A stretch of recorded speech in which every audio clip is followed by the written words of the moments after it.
Good morning, everyone. Day 42. Had a lovely night's sleep in my own tent. I haven't slept in it for a long time, so it was nice. I don't know if it's just the privacy or just my own little space, okay? I don't have to wait in the morning for everybody else to pack up their stuff, and I don't feel like I'm getting in their way or they're getting in mine. So again, I do sleep well in the tent, so I don't mind sleeping out in the tent.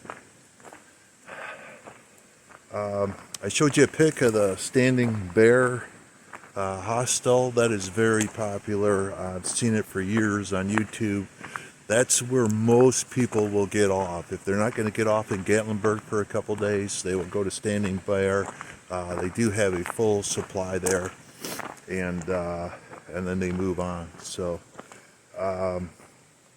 my agenda is to get to Hot Springs, which is about 31 or 32 miles. So I'm going to try to do 10-mile days, maybe even do a 12, and see what I can do to get there in 3 days. I don't know that I can. It might take 4.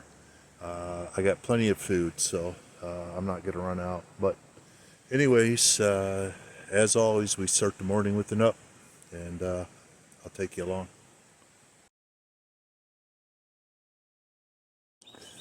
So I thought we have another chat as I walk up this hill, and I'll keep talking until I start huffing and puffing. But anyways, I camped pretty close to a stream last night, and what that gave or allowed me to do was to soak my feet. And I'm thinking if I did this a lot earlier than just the last week, I probably could have put a lot more miles on. So these streams are all 45. I bet they don't even reach 50 degrees. All right, they're cold. It's cold outdoors. They're running. And if I would have soaked my ankle in these streams a lot earlier, I think that ankle problem would have been long gone. So again, I have no pain. Ever since I've been soaking in the stream, I have no pain in the ankle. It's great. The blisters are pretty much calloused over, and I'm going to be up to at least 2 miles an hour again. So I'm a happy camper. It's a lot of rocks out here, and it just tears your feet apart. So, but again, just my 2 cents worth. Use the streams. Are they as cold as ice? I can guarantee you that you probably only can keep your foot in there for about 15 minutes, and it'll be numb because it's so cold. So anyways, just a word thought. Talk to you later.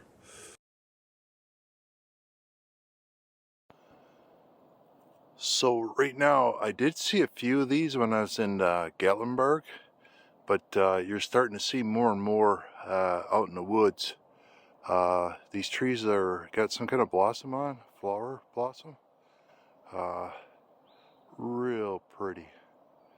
And they stand out in the woods. Let me scan around.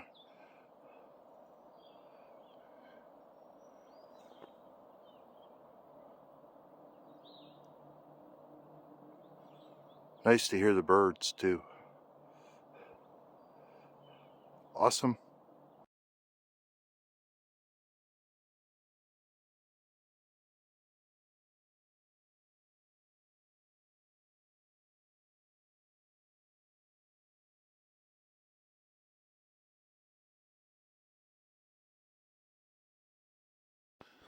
So I finally made it to the top of that mountain. It's about 10 o'clock. I got an early start about 8, so it took me 2 hours to get up here. But I thought I'd just take a 10-minute break, have a snack, and maybe start doing a gear review. I don't believe I have done one as of yet. So I thought I'd start out with trekking poles, why I use them, and why I think they're important to me. I originally got these about, I believe about 7 years ago from Amazon, but let me get a closer look here.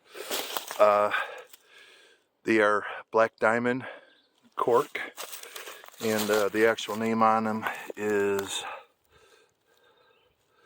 Alpine Carbon Cork. So Black Diamond Alpine Carbon Cork.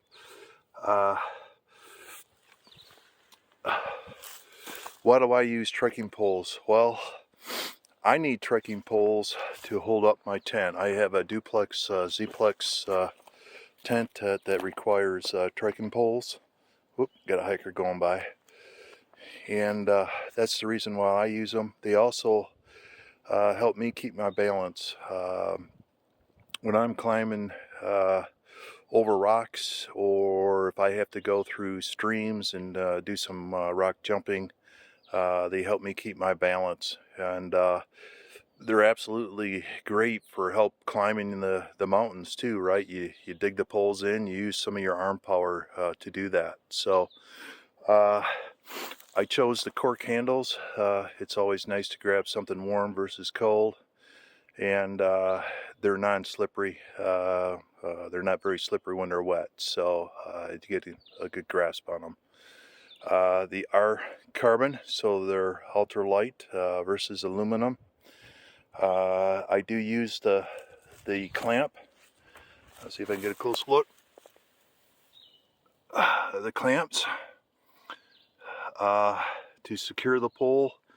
I do have some cheaper aluminum poles that just sort of screw on tight, and I've had those give away, so I choose not to have those. And again, I've had these for about 7 years, and if you excuse the leave on there, but if you look at the tips, focus, they look brand new, and they're replaceable. So my advice, so my recommendation would be, if you use trekking poles, you know, get a good pair. I think these cost around 150 bucks, or maybe even more. Don't quote me on that. I don't quite remember, but they weren't cheap, and they have a dual purpose, which I always like to buy good quality stuff when you have a dual purpose, right? They hold my tent up, or they provide the pitch of my tent, and they also provide me extra balance. So there you go.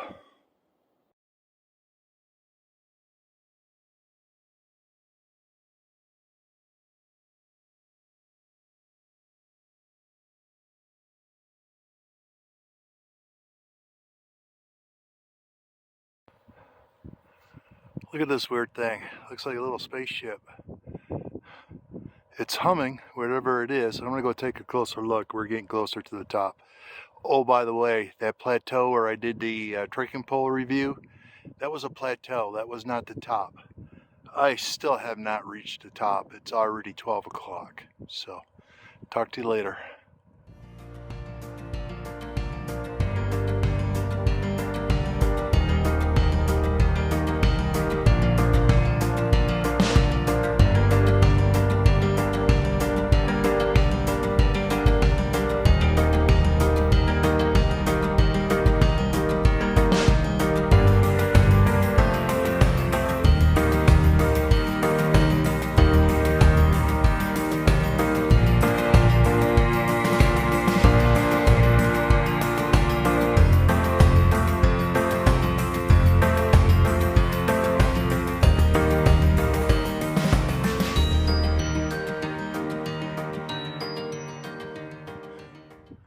Look at this gorgeous campsite. Can you imagine being here last night and waking up to this view? Hardly a cloud in the sky. It's just beautiful. Or as Kathy would say, amazing.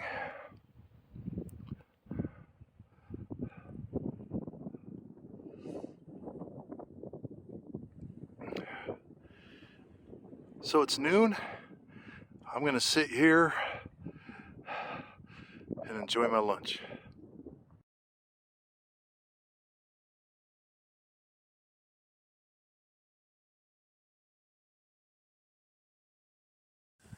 So I'm going to go ahead and close out day 42. Did 8 miles today. I would have liked to done a few more, but my feet are sore. So Tomorrow's a new day. We'll see you then. Bye.